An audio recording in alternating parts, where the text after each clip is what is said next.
Bom, vamos falar um bocadinho sobre as retas no plano e as retas no espaço. Normalmente, quando se fala de uma reta, o que é necessário para definir a condição de uma reta será um ponto por onde ela passe e um vetor que lhe dê direção. Se vocês, por exemplo, pegarem num ponto A e num vetor qualquer, vamos chamar este vetor U, e quiserem definir uma reta que passe neste ponto e tenha a direção do vetor U, a reta que vocês vão traçar será esta aqui, não é? E esta informação é mais do que suficiente para definir uma reta. Uma outra forma alternativa é dar dois pontos por onde a reta passe. Já sabem que por dois pontos distintos passa uma e uma só reta. Mas isto pode ser feito, pode também ser pensado em vetores. Porque no fundo, quando estamos a dar dois pontos, esses dois pontos vão dar a direção dessa reta. Portanto, no fundo, o vetor AB desempenha aqui o mesmo papel que desempenha o vetor U a dar direção a esta reta. Portanto, no fundo, estar a dizer que precisamos de dois pontos para definir uma reta ou dizer que precisamos de um ponto e de um vetor que lhe dê direção é basicamente o mesmo. Qual é a equação vetorial? E vamos começar por essa. A equação vetorial da reta no plano e no espaço. Elas são praticamente iguais. Lá está aquele princípio. No espaço é só juntar-lhe mais uma incógnita e está feito. A equação vetorial na reta é xy igual a x0y0 mais k1, u2, em que este x0, y0 é o ponto por onde a reta passa e o vetor u é o vetor que lhe dá a direção. Está bem? No caso de não termos o vetor e termos dois pontos, definimos o vetor a partir desses dois pontos. No espaço, se vocês notarem as diferenças, é só juntar-lhe mais uma incógnita, está bem? Este k é um número real. Há quem escreva lambda, há quem escreva k. Isto agora é uma questão mesmo de gostos. Eu baseei-me um pouco nos manuais nos manuais da Porta Editora onde fui buscar estas fórmulas. Bom, se a pergunta fosse, se o objetivo fosse obter a semirreta que começa num ponto P. Já agora, o que é uma semirreta? É, digamos, tem princípio e não tem fim. Enquanto que uma reta não tem princípio nem tem fim, uma semirreta, aliás, o nome disto tudo não é semi, é como se fosse metade de uma reta, embora não se possa dividir em metade uma coisa que é infinito. Não é? No fundo, uma semirreta é isto. Tem um princípio e, neste caso, ela tem a direção do vetor U. Como é que se define a semirreta? Neste caso, consideramos o k positivo. Bastava considerar o k maior ou igual do que zero, ou seja, no fundo, k pertencente a R mais zero, e tínhamos definido a semirreta. Também é possível definir o segmento de reta AB. Imaginem que vos dão o ponto A, que é o ponto 0,3, e o ponto B, que é o ponto menos 1, 2. E querem que vocês definam a semirreta AB. Desculpem, semirreta não, segmento de reta. Só o segmento. Portanto, o segmento é uma fatia de uma reta, tem princípio e tem fim. Como é que isto se pode definir? Pode-se fazer simplesmente isto. xy igual ao ponto A mais k vezes o vetor AB. Está bem? Não é preciso este parênteses, está aqui a fazer nada. Em que este k varia desde 0 até 1. Porquê é que o k varia desde 0 até 1? Se ele for igual a 0, ficamos só com o ponto A. Se ele for igual a 1, acabamos no ponto B. Porque, no fundo, A mais AB dá B. Nós já vimos isso na soma de vetores com um ponto. Portanto, o segmento de reta convém estar definido entre dois pontos, não é? Pegamos num dos pontos e no vetor que começa nesse ponto e acaba no outro e definimos assim o segmento. A equação acaba por ser quase igual. A única coisa que muda mesmo é o intervalo onde o k varia. Se nós quisermos obter pontos a partir da equação vetorial, é super simples. É só dar valores a k. E se quisermos ver se um determinado ponto se ele pertence ou não à reta, então o que nós vamos ter que fazer, eu vou já agora fazer uma coisa. Vou pegar aqui nos tais pontos, acho que era o 0,3, se não forem estes é igual. E era o menos 1, 2, já não sei muito bem, não interessa. Vamos obter a equação vetorial desta reta. Fica xy igual ao ponto mais, eu estou a falar da reta mesmo, está bem? Não é o segmento, não é a semirreta, mais o vetor, mais k vezes o vetor AB. Vamos calcular o vetor AB, que é B menos A, menos 1 menos 0 dá menos 1, e 2 menos 3 também dá menos 1. Coincidência, dão os dois a mesma coisa. Se eu quiser obter pontos, como o k pertence a R, dou valores a k. Imaginem que eu agora quero ver se, por exemplo, o ponto menos 1, 5, este ponto C, imaginem que a pergunta era verifique se isto pertence ou não à reta. Então, Substituo aqui no xy por menos 1, 5. E vou ver isto coordenada a coordenada. Posso fazer as contitas todas ou já passar para o sistema. Fica menos 1 igual a 0 menos k, ou 5 igual a 3 menos k. Portanto, no nosso caso, fica desta de cima fica k igual a 1 e em baixo fica k igual a menos 2. Portanto, não tem nada a ver, está bem? Como os capas não dão iguais, o ponto não pertence. O valor do k tinha que ser o mesmo valor. Agora, depois de falar da equação vetorial, portanto, como é que se obtém pontos, como é que esta função se obtém, eu vou falar da equação reduzida das retas no plano. Esta equação reduzida, esta equação que aqui está, apenas se define para o plano. No espaço não há uma equação reduzida para a reta. Como é que se calculam estas duas incógnitas? Imaginem que agora vos dão o ponto 1, 3 e o ponto B, que é o ponto 4, menos 9, por exemplo. E queremos obter a equação reduzida da reta que passa nestes dois pontos. A primeira coisa que eu preciso é de calcular este m. E a forma para o m pode ser assim, se tivermos dois pontos, ou também pode ser assim, se tivermos um vetor diretor. Está bem? Pode ser o 2 sobre 1, se tivermos o vetor que lhe dá a direção, ou então isto, y2 menos y1 sobre x2 menos x1. Portanto, no nosso caso fica menos 9 menos 3 sobre 4 menos 1. Menos 9 menos 3, portanto, é o y2 é este aqui, o y1 é este. Este é o x2 e este será o x1. Se fosse ao contrário, não havia problema nenhum. Podia ser este o y2 e este o x2 e ao contrário. Ia dar a mesma coisa. Façam a experiência. Portanto, o declive dá menos 4. Este m é chamado declive. Portanto, eu já sei que a equação tem este aspecto. Como é que eu calculo o b? Bom, nada melhor do que substituir por um ponto por onde ela passa. Quer com o vetor a, quer com o vetor b. Eu vou substituir com o a, que é um bocadinho mais simples. Fica menos 4 vezes 1 mais b, o b vai dar 7. Porquê? Porque menos 4, quando passa para o outro lado, dá mais 4. Se fizessem com o menos 9, com o 4 menos 9, ia dar rigorosamente a mesma coisa. Garantido. Façam a experiência, está bem? Já fiz a conta mental e dá a mesma coisa. Portanto, agora já tenho o m e o b. A equação final da reta é menos 4x mais 7. É a equação reduzida da reta que passa por estes dois pontos. Portanto, eu posso também obter a equação reduzida com dois pontos por onde a reta passa, ou então, se tiver um vetor e um ponto, também vai dar a mesma coisa, está bem? Porque com o vetor eu também consigo sacar o m e com o ponto acabo de sacar o b. Portanto, normalmente é assim que se resolve, que se calcula o m e o b. Há aqui uma fórmula alternativa para, neste caso até para obter o b. Eu não costumo utilizar muito esta forma, a não ser que seja mesmo pedido. Que é a forma do y menos y1 igual a mx menos x1, em que o x1, y1 é um ponto da reta, está bem? Esta coisa que aqui está é um ponto da reta. Não costumo utilizá-la muito, não há necessidade de estar a decorar uma porrada de formas, vocês já têm coisas que cheguem.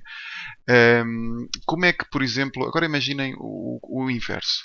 Imaginem que vos davam a equação reduzida de uma reta e que vos criam um vetor ou pontos ou outra coisa qualquer. Bem, uma maneira fácil de sacar pontos é dar valor ao x. Por exemplo, se derem valor 0 ao x, o y dá menos 3 e já temos aqui um ponto. Se quiserem dar valor 1, o y vai dar menos 1 e temos aqui outro ponto. Estão a ver? E com estes dois pontos também facilmente se obtém um vetor. Podemos fazer b menos a e temos um vetor diretor da reta. Uma outra forma alternativa, se vocês repararem aqui com a forma do m, é o 2 menos o 1, em que o vetor é o vetor o 1, o 2. Então, qual é que vai ser o meu U2 e o meu 1 aqui em cima? Como tenho 2x, eu posso escrever como 2x sobre 1. Então, o meu U1 é 1 e o meu U2 é 2. Então, o vetor pode ser o vetor 1, 2. Este vetor não é único, está bem? Qualquer vetor colinear com este acaba por gerar a mesma reta. Acaba por dar a mesma direção. No fundo, vetores colineares têm a mesma direção. Eu tenho aqui uma forma alternativa também. Também posso sempre dar 1 ao x do vetor e m ao y, mas por acaso, neste tipo de situações, por exemplo, imaginem assim. Um vetor pode ser o 3, 2, está bem? Com esta forma que eu falei há bocadinho. Este vai para o 1 e este vai para o 2. Estou apenas a obter vetores. Outra forma podia ser 1 e 2 terços. É a mesma solução. Aliás, se vocês multiplicarem este por 3, obtêm esta solução daqui. Está bem? Portanto, são vetores colineares, a direção é a mesma. Agora, só algumas considerações finais sobre retas. Duas retas são paralelas se tiverem o mesmo declive. Está bem? O declive, no fundo, já agora, o que é o M e o que é o B? O M, que se chama declive, dá, no fundo, diz se a função sobe, se a função desce, se ela é horizontal. Portanto, se o M for positivo, por exemplo, a função sobe. Se o M for negativo, a função desce. A reta desce. E quanto mais positivo for o M, mais íngreme, mais inclinada é a subida da função. Quanto mais negativo for o M, mais inclinado é digamos, o descer da função, o decrescimento desta função, está bem? Portanto, no fundo, o M diz como é que ela funciona em termos de se é crescente, se é decrescente ou se é parada. Se o M for zero, a função vai ser horizontal. E o B o que é? Este B é chamada ordenada na origem. Todas as retas não verticais, atenção, estamos a falar aqui de retas não verticais, porque essas têm declive infinito, todas as retas não verticais passam no eixo dos y. Então, este valorzito aqui é o b, que é chamada ordenada na origem. Porquê que é este valor? Porque vocês substituírem aqui o x por zero, esta parte desaparece e o y dá b. Portanto, ela passa sempre pelo ponto 0b. Está bem, e este ponto 0b está no eixo dos y, claramente. Depois eu refiro aqui uma das coisas que foi falado bastante na altura do nono ano, que é a resolução de sistemas com duas incógnitas. Isto, no fundo, resolver um sistema com duas incógnitas é fazer interseção entre duas retas. Ora, estes sistemas podem ter três soluções possíveis. Aliás, podem ter três soluções. Duas são possíveis e uma é impossível. Eles são possíveis indeterminados se as retas não são paralelas, ou seja, se elas tiverem declives diferentes. Pode dar possível indeterminado se as retas forem paralelas, mas coincidentes. Ou seja, se além do declive dar a mesma coisa, o B também dá a mesma coisa. Quer dizer, se as retas tiverem o mesmo M e o mesmo B, elas são as mesmas retas. Têm a mesma inclinação, têm o mesmo declive. E depois têm a mesma ordenada na origem, quer dizer, têm a mesma direção e o mesmo ponto por onde passam, é a mesma reta. Finalmente, quando é que uma equação deste género é impossível? Quando as retas são paralelas não coincidentes. Isto é, têm o mesmo M, mas os Bs são diferentes. Portanto, no fundo, resolver a interseção entre duas retas ou resolver um sistema é a mesma coisa. Portanto, se vocês estiverem a resolver, eu já sei, por exemplo, sem resolver, qual é que é a solução desse sistema. Os declives são os mesmos, portanto, as retas são paralelas. Os Bs são diferentes, as retas não são coincidentes. Então, o que é que dá a interseção de duas retas que nunca se tocam? Adivinharam, não é? O vazio. Não se toca nada nenhum, a solução é o vazio. Portanto, estas são as situações, vocês também já tinham falado disto na altura do nono ano. E agora estão novamente a falar desta parte. Última consideração a ter aqui é sobre os semiplanos, e acabamos com esta parte das retas. Parece-me adequado, dada a quantidade de informação que eu estou a debitar aqui por metro quadrado, que na próxima aula eu vou resolver exercícios. Acho que é melhor. Portanto, esta aula vai ficar essencialmente teórica, mas como falámos de muita informação, eu vou, entretanto, escolher 5 ou 6 exercícios e na próxima aula eu vou resolver esses exercícios, mesmo para vos ajudar a familiarizar com estes conceitos. Portanto, última consideração é, vamos agora prolongar um pouco mais aquilo que falámos sobre domínios dos planos. Não sei se vocês se recordam, a primeira coisa que a gente falou foi de coisas deste género. Assim e depois assim. Foi isto, a primeira coisa que a gente falou. Sobre retas horizontais, neste caso verticais. Esta é uma reta horizontal para baixo e estas são aquelas retas que partem a bissetriz dos quadrantes ímpares ao meio. Neste caso, se fosse menos x, seria a dos quadrantes pares. Depois também falámos de mais uma condição, que foi da circunferência. Também falámos disto. Por exemplo, uma coisa assim, x menos 3 ao quadrado mais y mais 2 ao quadrado maior ou igual do que 4. Isto é o exterior da circunferência centrada no ponto 3 menos 2. Lembrem-se que trocámos sempre de sinal. E de raio 2. E é para fora que a gente pinta. Este com compasso ficaria muito melhor, certamente. Estão a ver? Qual é a próxima situação? Agora vamos falar de coisas deste género. Y maior ou igual do que 2x menos 3.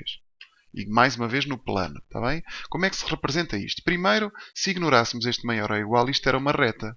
Então, eu, para descobrir, para desenhar uma reta, se a pergunta fosse para desenhar, basta obter dois pontos.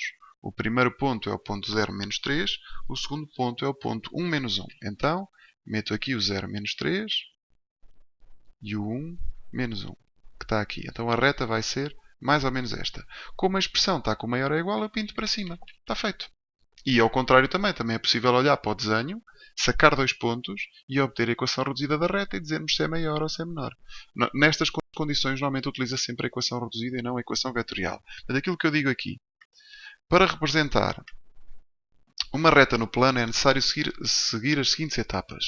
Colocar a expressão da reta na sua equação reduzida. O que é isto da equação reduzida? É estar o y isolado, está bem? O y, por exemplo, imaginem que a condição estava assim. Não se consegue perceber o que é que está a acontecer aqui, não é? Então vamos passar isto para a equação reduzida. Isto é, isolar o y. Se passarmos o menos 2 a dividir, não se esqueçam que a desigualdade roda. E ficamos com isto, está bem? Menos 4 a dividir por menos 2 dá 2 e 6 a dividir por menos 2 dá menos 3. Isto é a parte de baixo, é lá a coincidência, da mesma reta que eu falei há bocadinho. Agora já não é pintar para cima, mas sim a pintar para baixo. E dá isto. Portanto, convém obter a equação reduzida num primeiro passo. Depois, obter dois pontos da reta substituindo o x. Normalmente os dois valores clássicos é 0 e 1. Está bem, mas não tem que ser sempre assim. Representar esses pontos no plano e uni-los. E depois, se a expressão for do tipo maior ou igual, desenha-se acima da reta. Se for menor ou igual, desenha-se abaixo. O que é que eu vou resolver na próxima aula? Para hoje a aula não ficar demasiado longa. Eu vou pegar em condições, em desenhos, e vou tentar sacar a expressão que lhe está associada, só olhando para o desenho. Está bem? E vai envolver tudo aquilo, todos aqueles conceitos que nós referimos até agora. Circunferências, retas verticais, retas horizontais e agora também as retas oblíquas, as equações gerais, neste caso a equação reduzida da reta. Está bem? E os tipos de exercícios que aparecem com esta coisa dos semiplanos é isto.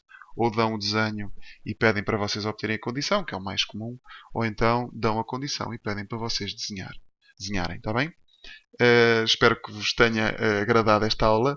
Sei que se calhar andei a um ritmo demasiado intenso, por isso espero na próxima aula com mais calma ver estes conceitos todos aplicados em exercícios práticos. Tá bom? Fiquem bem.